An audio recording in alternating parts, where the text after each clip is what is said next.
Hello YouTube, this is Danoduck, bringing you a 15k Cwb bell. This time I am commanding the Greek city-states. My enemy is named Hell Num Chaos. He's commanding Thras, or Thrasy, I don't know how to pronounce that. And this has been my first appearance for a while. I've been away for a while. I've been having problems with Steam, and my last battle was a bit short and weird, so now I'm gonna give you a proper battle. Let's inspect my army. 6 armored hoplites, which are the second best spearmen which Greece has to offer, with gold upgrades. 6 Greek cavalry with gold upgrades, and the Greeks don't really offer any cavalry except these. 4 Cretan archers with gold silver upgrades, which have extremely long range and are very powerful.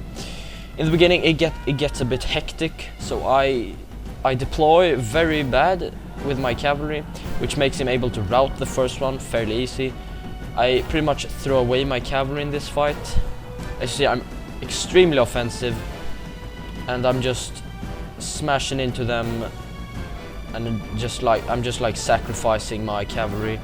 I managed to rout one there, but I don't think I'll have much more success on the cavalry side. And why I picked the Cretan archers, I wanna always have some factors pointing at my advantage. This time it's the archers and the infantry.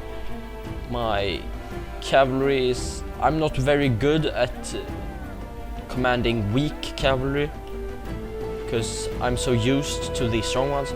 So I've got the infantry and the archers factor, which works in my advantage.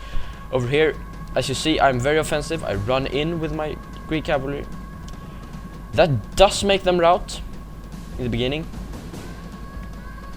but you can't just judge of what you've seen so far, because what he does instantly, he just goes around them and kills them. These guys will come back as well, so let's go over the remains of his army. 6 phalanx pikemen with gold upgrades, and look at these guys, how they are getting massacred by my Cretan archers.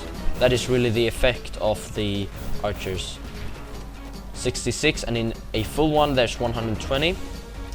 And then he's got 5 archers with gold upgrades. And as you see, they stop routing, which will work to his advantage. I'm just wanting to hold ground here and let my archers do the work. I will soon redirect my fire to these guys, because I've thinned out those ones extremely much. Check out that. And over here he is managing to get some shots at my cavalry, which is killing them further. Oh yeah, these are my militia cavalry. I brought 2 militia cavalry as well, I forgot to mention that. And I've only got 1 function, no, over here's one as well. I've got 1.5 functioning Greek cavalry. Now I decide to make my advance, because I've thinned them out so very much with my archers. I think it's time. But then he decides to reform into a stronger position, which makes me hesitate a bit. And he has 5 Greek cavalry functioning. I only got 2, 1.5. So I really gotta be very careful when I engage, so that I have a plan. I think I will have to put some of my line in reserve to handle the cavalry. Here he tries to outflank me. I will then move my infantry. This is a bit of a cheaty tactic, but I move my infantry to the side of the red line, so that he can't flank me on this side, when I know he'll have to go on my right side. This will make it easier for me to position some reserve infantry there to handle them, because one of these guys can easily take on all of those Greek cavalry there. Very weak cavalry those are. My archers are continuing the massacre. They are still firing at these guys. I'm not very... okay. over here, he charged one of his militia cavalry into the remains of my militia cavalry, which made them rout. I think the militia cavalry has done their part in this battle so far. Over there, I decided to put. No, they've still got ammunition left. Yeah, I thought they were depleted, but they weren't. So I'm just doing a Greek tactic, holding ground, letting my archers do it. Here, as I predicted, he must move them over to the right side here. So I can easily spare one of these units to counter that. And I will also be using the Greek cavalry I have left, which are 1.5, and that militia cavalry as well. He has really put himself in a sticky situation now, because he's got my infantry in his back and my other cavalry, my militia cavalry over there, luring them a bit into a trap. And the remains of my Greek cavalry over there will also work to my advantage. As you see, he has fallen for the trap, and that will make them rout eventually.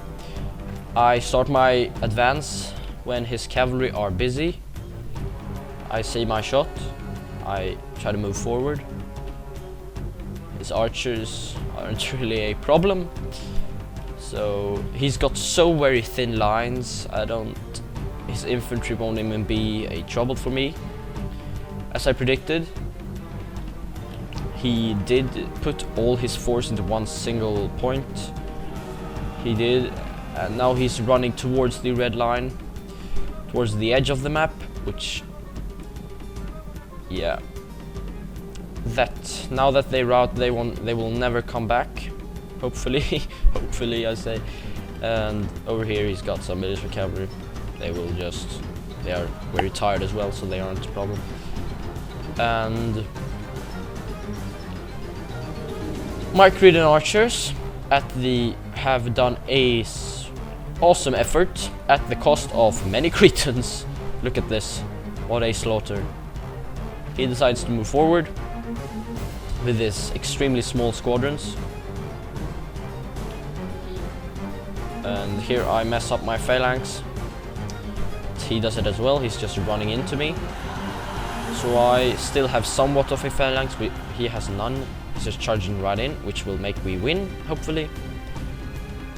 He has really surrounded himself with this tactic. And I've also got 2 in reserve over here. He is supposed to take care of the remains of the Greek cavalry. This guy just to round up his army. So over here is just really a matter of time before they rout. Yeah, he's got 15 in one, 21 in one, and 40 in one. And I have 61 in mine, and I'm not losing anyone. Okay, there I lost one just because I said it. And this says victory seems certain. Only a fool can lose this battle. Let's hope my men are not fools. Press forward so that the spirit of his army is broken too. We managed to rout his general. That didn't really include in my plan. I really try to tell you what my plan is. And this time, killing the general wasn't my main plan. Here he is, by the way. You can see that's him. Doesn't have a big spear. So putting the general out of action wasn't a plan from the beginning, but it's always good. Here he will do a hammer and anvil, but because mine have so high armor and morale, they want to take a scratch. The attackers will be the ones to rout. And really, in this positioning, when all his infantry are locked down, his archers are basically dead. Even, yeah, a long-term fight for these phalanx pikemen versus the armored hoplites is nothing you want as a Thrash player. Not prolonged melee. You wanna... This is what the Greeks want. I want prolonged melee in this fight. So a good game by Helnam Chaos in general. He did have the upper hand in the beginning with his cavalry, but since they were so low quality, they didn't really make a threat. So I didn't have as high priority. Victory today. so I didn't have as high priority on the cavalry side in this battle. He did admit defeat. Awesome game, Hellnum Chaos. These stats, pretty fair. And thank you, viewer. Thank you for watching and subscribe, please. This was Dino Duck, and Dino Duck out.